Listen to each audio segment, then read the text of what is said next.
ইসলামী আইনের বিরুদ্ধে অপপ্রচার করা হয়। এরা তো ক্ষমতায় গেলে সমস্ত মানুষকে পঙ্গু বানায় ফেলবে। কয় কীভাবে?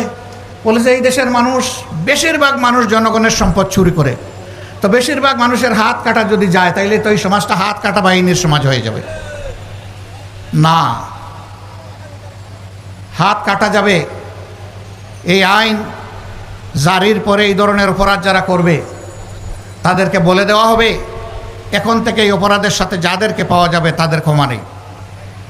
2 নম্বর দেখা হবে যে লোকটি চুরি করেছে সে কি পেটের জ্বালায় যন্ত্রণায় আগুন নিবানোর জন্য চুরি করেছে।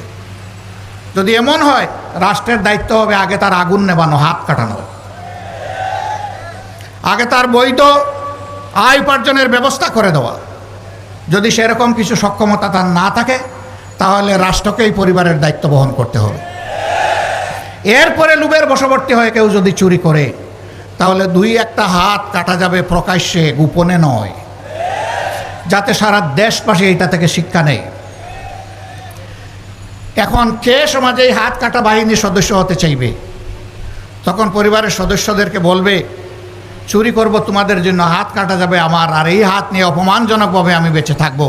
আমার পক্ষে আজ থেকে আর চুরি করা সম্ভব নয়। জিনার শাস্তির সঙ্গে সার।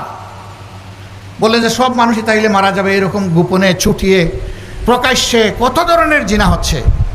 হ্যাঁ, ওরকম 2-1 জনের শাস্তি হলে বাকিরা তওবা করে আড়ালে চলে যাবে ইনশাআল্লাহ। মা বোনরা নিরাপদ হয়ে যাবে।